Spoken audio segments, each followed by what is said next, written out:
Hatching या स्फुटन की जब हम बात करते हैं तो मैंने आपको बताया कि 2 तरीके से हम कर सकते हैं। Hatching could be obtained by 2 veg.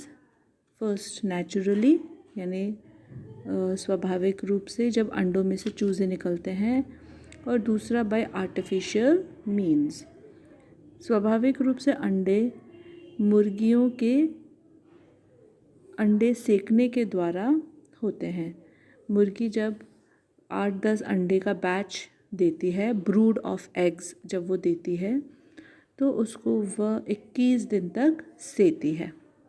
21 days तक वो उसको इंक्यूबेट करती है। तो ये 21 डेज़ की इंक्यूबेशन के बाद इन अंडों में से चूज़े बाहर निकलते हैं। तो ये जो तरीका है ये नेचुरल मेथड ऑफ हैचिंग होता है। दूसरा जो मेथड है, जैसे मैंने अभी आपको बताया कि आर्टिफिशियल मेथड ऑफ इंक्यूबेशन। जैसे कि मैंने बताया, जो मुर्गी है वो अंडे को सेती है 21 दिन तक, 21 डेज़, और लगभग अंडों का जो टेम्परेचर है वो 37 डिग्री सी मेंटेन होता है। जब हम इंक्यूबेशन करते हैं तो इंक्यूबेशन के लिए भी एक इक्विपमेंट का इस्तेमाल किया जाता है जो कि इंक्यूबेटर कहलाता है। ये एक इंक्यूबेटर का पिक्चर है। इस पिक्चर में स्पेसेस हैं। ये एक बहुत स्मॉल मॉडल है। यहाँ पर कई सारे स्पेसिफिकेशन हैं जो कि नेचुरल तरीके से मुर्गियों जब अंडे सेकती है तो जिस प्रकार का एनवायरनमेंट वो अपने अंडों को देती है, ठीक उसी तरह का एनवायरनमेंट यहाँ पर भी होता है। यहाँ पे कई सारे स्विचेस आप देख रहे हैं। सबसे पहला जो है electronic controls with temperature and humidity sensor. अंडों की ग्रोथ के लिए एक निश्चित अमाउंट ऑफ टेम्परेचर की आवश्यकता है, 37 डिग्री सी। एयर की जो ह्यूमिडिटी है वो भी ना ज़्यादा शुष्क होनी चाहिए और ना ज़्यादा नमी पूर्वक भी नहीं होनी चाहिए। लिमिटेड या ऑप्टिमम ह्यूमिडिटी होनी चाहिए। तो इसके लिए अंदर एनवायरनमेंट और सेंसर्स लगे होते हैं जो कि डेफिनेट एनवायरनमेंट प्रोवाइड करते हैं। फ़ैन प्रेजेंट होता है जो कि टेम्परेचर को रेगुलेट करता है, अधिक गर्मी होने नहीं देता। हीटिंग एलिमेंट है जिससे कि हीट प्रदान होती है। वाटर होल्डर, जहाँ पर पानी रखा जाता है जो कि ह्यूमिडिटी को मेंटेन करता है। ऑटो टर्न मोटर्स होते हैं, ये अंडों को समय समय पर टर्न करते हैं, उनकी जो पोजीशन है उसको चेंज करते हैं, अंडों को रोटेट करते हैं। ये इंक्यूबेशन का जो एक स्थान है, किस प्रकार से इंक्यूबेशन किया जाता है। ये जो पिक्चर है, ये पिक्चर में जो प्रोसेस, जो स्टेप लिया जा रहा है, ये स्टेप कहलाता है कैंडलिंग, CANDLING, कैंडलिंग। इसके अंदर डेवलप होते हुए चूज़ों की स्थिति को जांचते हैं। ये एक और कैंडलिंग का प्रोसेस है।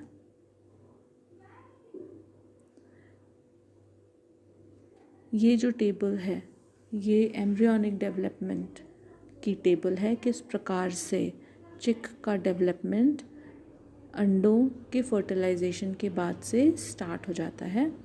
First day, second day, third day, fourth day, किस तरीके से जैसे जैसे दिन व्यतीत होते जाते हैं में स्ट्रक्चर का फॉर्मेशन होता है। और 21 दिन के बाद, आफ्टर 21st डे, अंडे जो हैं वो फूटते हैं और उनमें से चूज़े बाहर निकल आते हैं।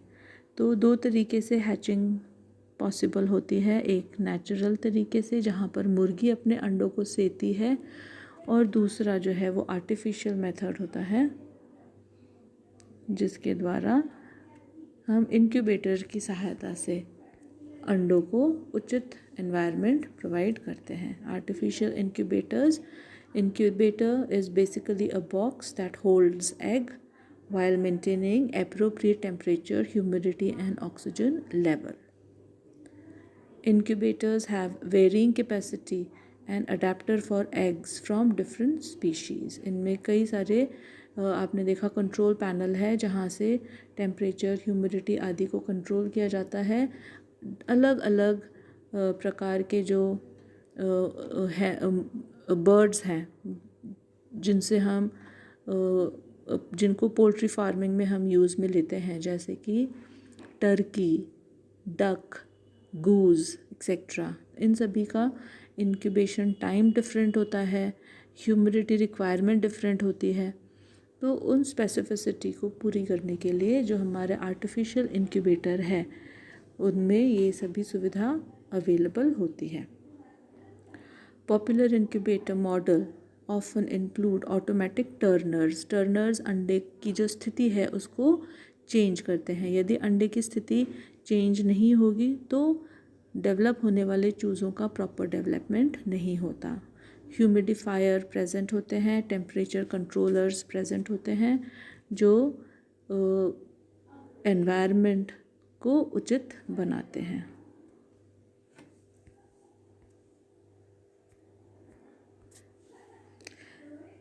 इंक्यूबेटर्स कई तरीके के आते हैं, जैसे forced air incubators, still air incubators.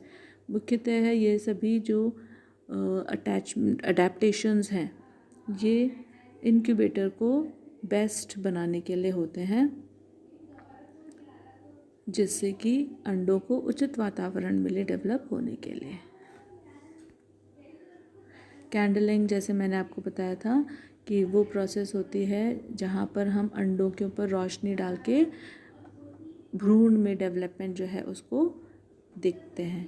क्योंकि इनक्यूबेटर में यदि हमने अंडों को 21 दिन के लिए रखा और हमने उसके अंदर की डेवलपिंग स्थिति को नहीं देखी तो 21 दिन के बाद हमें चूज़े प्राप्त नहीं होंगे। तो कैंडलिंग वो प्रोसेस होती है जहाँ से हमें डेवलपिंग एम्ब्रियोज़ के बारे में पता चलता है।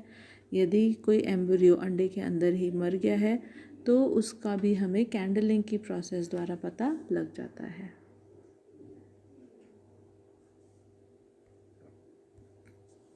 इंक्यूबेटर्स की स्थिति कमरे में कहाँ होनी चाहिए? ऐसी जगह पर होनी चाहिए जहाँ पर अधिक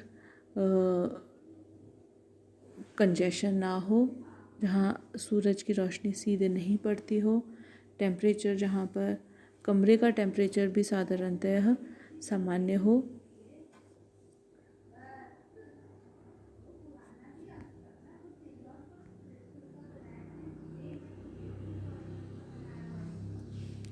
अंडों को रोटेट करना एक बहुत ही इम्पॉर्टेंट स्टेप होता है। During the incubation period, that is 1 to 18 days, the hatching egg needs regular turning by 90 degree to prevent the embryos from sticking to the shell membrane। जैसे मैंने आपको बताया इंक्यूबेटर्स के अंदर रोटेट होने की सुविधा होती है। रोटेटर्स होते हैं जिनसे अंडों को रोटेट किया जाता है। As it will do if it is left in one position for too long, turn the eggs at least 2-3 times a day। अंडे को दिन में 2-3 बार घुमाना बहुत आवश्यक होता है।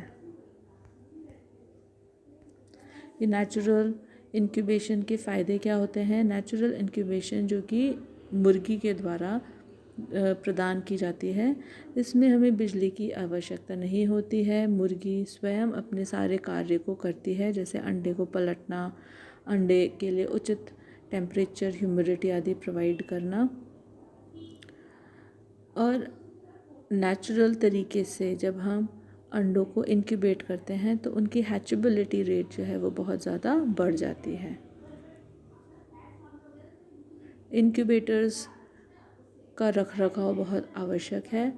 हमें उसको सैनिटाइज़ करना होता है, समय समय पर क्लीन करना होता है। So sanitize the incubator with detergent और with the combination of detergent and disinfectant and run it for several days before setting the eggs. अंडों को इंक्यूबेटर में रखने से पहले इंक्यूबेटर को सैनिटाइज़ करना बहुत आवश्यक होता है। जैसे मैंने आपको स्टार्टिंग में कुछ पॉइंट्स बताए थे और उसमें एक पॉइंट था कि सैनिटेशन बहुत इम्पॉर्टेंट है जहाँ पर मुर्गियों का पालन हो रहा है, और प्रिवेंशन फ्रॉम डिज़ीज़। तो अगर हमारे अंडों को हमने उस स्थान पर रखा है जहाँ पर बैक्टीरियल ग्रोथ, फंगल ग्रोथ ज़्यादा है, तो वहाँ पर अंडों का सक्सेसफुल स्फुटन यानी हैचिंग संभव नहीं होगा। इस वजह से इनक्यूबेटर को सैनिटाइज और क्लीन करना बहुत आवश्यक होता है।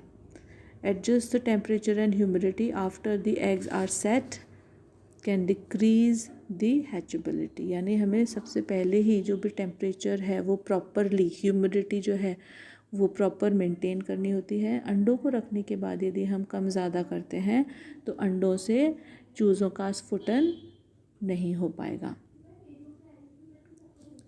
Humidity is very important factor to get the normal chick out of an egg. The ideal moisture level is about 50 to 55% relative humidity on a wet bulb thermometer for first 18 days. जो humidity है वो लगभग 50 से 55% होनी चाहिए.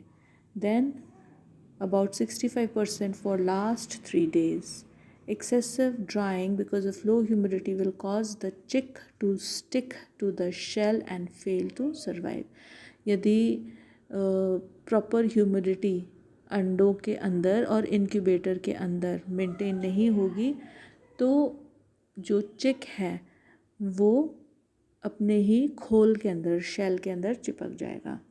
To increase the humidity level, the last 3 days set an extra pan of water in the incubator. जैसे हमने incubator की पिक्चर में देखी थी कि वहाँ पर पानी को रखने का एक स्थान होता है.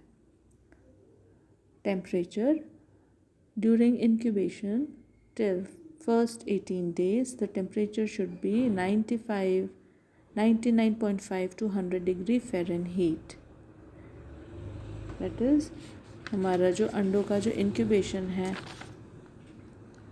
वो 99.5 टू 100 डिग्री फ़ारेनहीट होना चाहिए. Make sure of a constant temperature and regularly check the thermometer of for deviations.